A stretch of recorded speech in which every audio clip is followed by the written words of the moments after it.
미국서 태어나 미국 시민권자인 우리 자녀들 가운데 자신들도 모르는 사이에 한국 국적까지 보유하고 있어서 선천적 복수 국적자로 지내고 있는 한인 2세들이 많이 있습니다. 이들 한인 2세들 가운데 특히 남성들은 한국 유학이나 취업 등 진출, 또 미국 내 공직 진출에서 심각한 피해를 입고 있습니다. 국적 이탈을 매우 어렵게 만들어 놓은 한국의 국적법에서 불합리한 점이 많이 있기 때문인 것으로 지적되고 있습니다. 이를 고치라고 지금 헌법소원을 제기하고 또 서명운동까지 벌이고 계신 전정준 변호사로부터 이를 들어보겠습니다. 전 변호사님, 안녕하세요. 예, 네. 안녕하십니까? 예. 자신들이 지금 선천적 복수국적자인지 모르고 있는 우리 한인 자녀들이 꽤 있을 것 같거든요. 어떤 자녀들이 한인 2세들이 해당이 되고 또 얼마나 지금 우리 미주 한인 사이에 많이 있는지 설명을 좀 해주시죠. 예. 미국에서 아이가 태어났다 할지라도 그 태어날 당시에 그 부모 중에 한 사람이 만약에 영주권자나 한국 시민일 경우에는 한국의 그 속인주의에서 그 아이가 자동 한국 국적이 됩니다. 그런 사람을 선천적 복수 국적자라고 합니다. 근데 대부분의 미국에서 태어난 사람들은 한국말도 잘 모르고 영어만 쓰니까 그런 한국법도 모르고 자신이 내가 한국 국적을 갖고 있네 라는 사실을 참 모르는 것 같습니다. 그래서 지금 미주 동포가 지금 거의 한 250만이라고 하는데, 그러면은 250만 가정 중에 4인 가족을 기준으로 했을 때 아들이 하나씩은 다 있을 것 같아요. 그러면 250만 명 중에서 최소한 60만 명? 뭐 아들 없는지 계산한다면 최소한 30만 명이 여기에 해당되지 않을까 생각해요. 그리고 이 선천적 복수 국적에 관한 그 국적법은 미주 동포만 해당하는 게 아니라 전 세계, 그러니까 전 세계 동포가 750만이라고 합니다. 그거보다 더 될 수 있겠지만, 그럼 그 자녀까지 포함한다면은 거의 100만 이상의 그 해외 동포 2세들이 이 국적법에 저촉이 된다고 볼 수 있습니다. 우리 아이들이 자라서 한국 이때 좀 한류 열풍도 있기 때문에 이제 한국도 유학을 가든지 취업을 하든지 진출하려고 할 때 여기에 이제 발목을 잡히게 돼서 그렇게 됐거든요. 구체적으로 어떤 지금 장벽에 부딪히고 어떤 피해를 손해를 보고 있는지를 좀 설명해 주시죠. 그 한인 2세는 유승진이가 아닙니다. 한국에서의 어떤 보이지 않는 국민 정서는 병역 의무는 안 하면서 한국 와서 돈만 버냐라는 인식이 있는데, 선천적 복수 국적자는 유승준하고 틀립니다.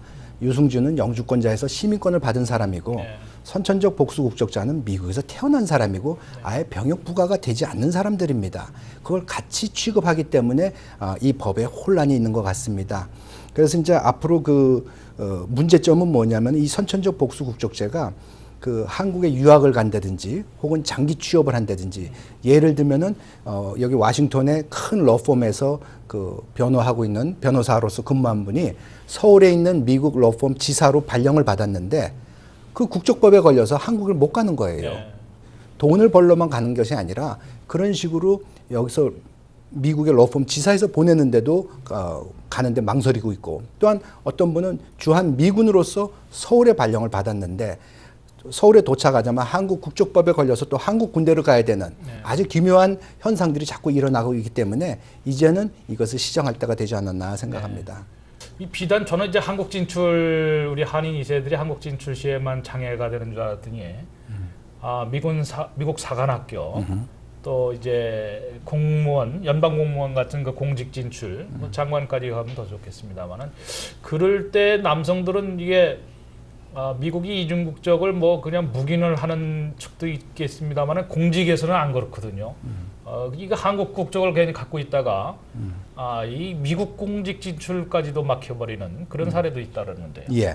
그 한국 국적법을 제2의 오바마를 원천 봉쇄하는 법이라고 제가 단정하고 싶은데요. 그 이유는 그 한인들이 미국 내에서 자신도 모르게 그 이중 국적자가 됨으로써 공무원이 된다든지 혹은 대통령에 출마한다든지 이런 문제가 있는데, 제가 제2 오바마를 언급한 이유는 미국 시민으로서 대통령이 되려면은 미국에서 태어나고 35세가 돼야 됩니다. 오바마 대통령은 하와이에서 태어났고 아버지가 케냐 사람이었습니다. 그래서 케냐 시민을 갖고 있었지만 케냐법에 의해서 23세 될 때까지 케냐 국적을 선택하지 않으면 자동 말소가 됩니다. 그래서 오바마 대통령은 캠페인할 때 그게 이슈가 되지 않았습니다. 근데 우리 한인 2세들은 미국에서 태어났지만 한국 국적법에 의해서 18세가 되고 3개월 만에 국적 이탈을 안 하면은 38세까지 국적 이탈을 못 합니다. 그 말은 저희 아들이 35세 때 미국 대통령이 출마를 하는데 캠페인할 때 이중 국적이 문제가 될 수가 있습니다. 그런 의미에서 아까 말씀하신 해군 사관학교라든지 공직 진출할 때 본의 아니게 이중 국적으로서 불이익을 당할 수 있는 그런 일들이 벌어지고 있습니다. 네. 지금 한국의 국적법, 특히 그 선천적 복수 국적자에 대한 조치에서 지금 말씀하신 대로 18세가 되는 해 3월 말까지, 뭐 물론 그 이전에 이제 국적 이탈을 하면 되는데요. 그렇게 이제 그걸 잘 몰라갖고 시기를 넘기는 우리 자녀들이 굉장히 많거든요. 그런데 그러면은 38세까지는 이게 병역에 아마 관련돼서 그런 것 같은데 38세까지는 국적 이탈을 아예 하지 못하도록 지금 돼 있어서 이게 아주 상당히 큰 문제고 지금 그래서 이제 아마 헌법소원까지 제기를 하신 것 같습니다. 그 부분을 좀 어떤 불합리한 점이 있는지를 좀 더 설명을 해주시죠. 좋은 지적해 주셨고요. 한국 국적법은 그 편법적인 병역 기피나 원정 출산을 막기 위해서 됐습니다. 근데 본의 아니게 이게 확대 적용으로 인해서 해외 동포 자녀까지 이렇게 저촉이 되게 됐는데 국적 이탈 말씀하셨는데 국적 이탈도 쉬운 게 아니에요.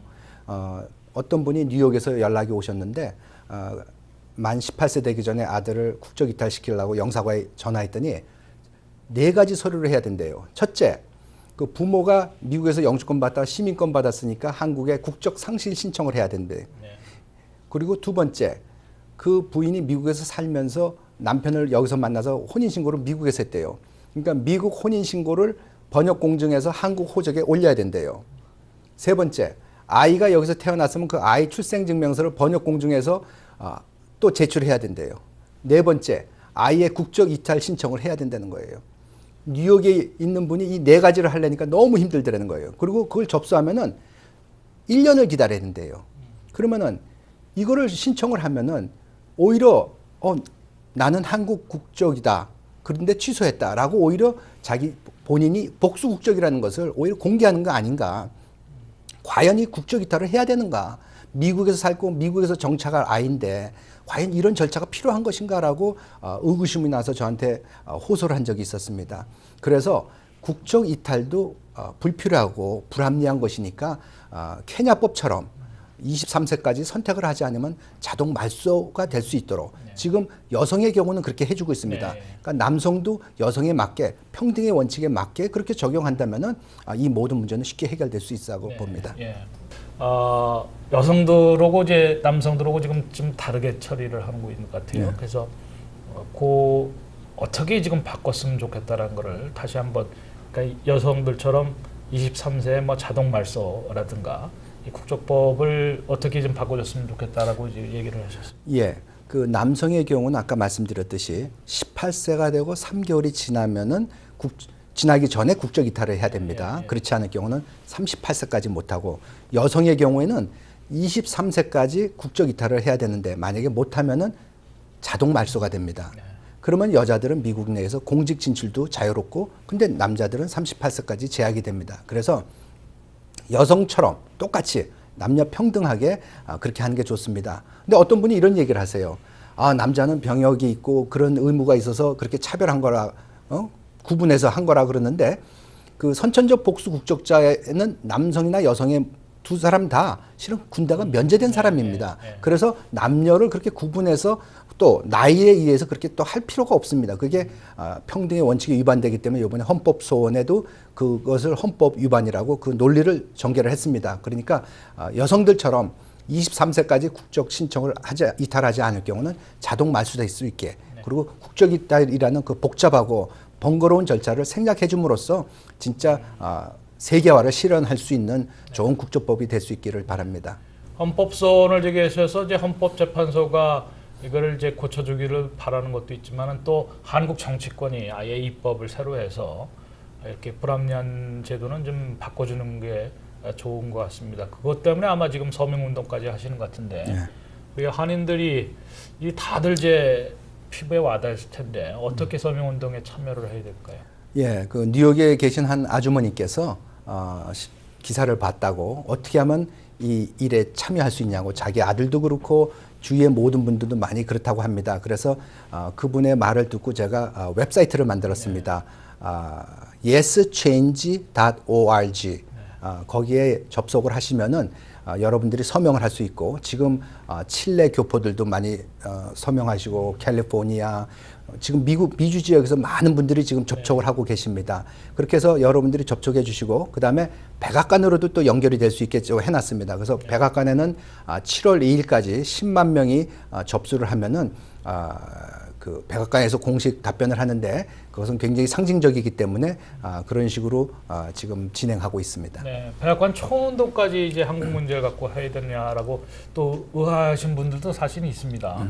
거기에 대해서는 어떻게 설명하시겠습니까? 예, 이 아까 말씀드렸듯이 한국 남성이 35세에 대통령 출마를 못한다는 것은 이것은 법의 충돌입니다. 네. 이것은 미국의 관심사고 미국의 이익하고도 관계가 있습니다.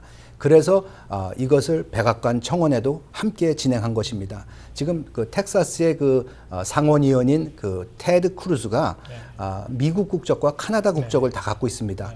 그 사람은 카나다에서 태어났기 때문에 자신은 카나다 국적인지 몰랐다 그럽니다. 그러니까 2012년에 상원의원이 당선됐는데 2013년에 그 사람의 출생증명서가 공개되면서 이 문제가 일어나고 있습니다. 따라서 지금 한인들에게 이 복수 국적은 이제 미국의 정치사에도 지금 이슈가 되고 있기 때문에 우리가 지금 여기서 해결해야지 네. 나중에 하다가는 오히려 불이익을 당할 수 있다고 저는 생각합니다. 네.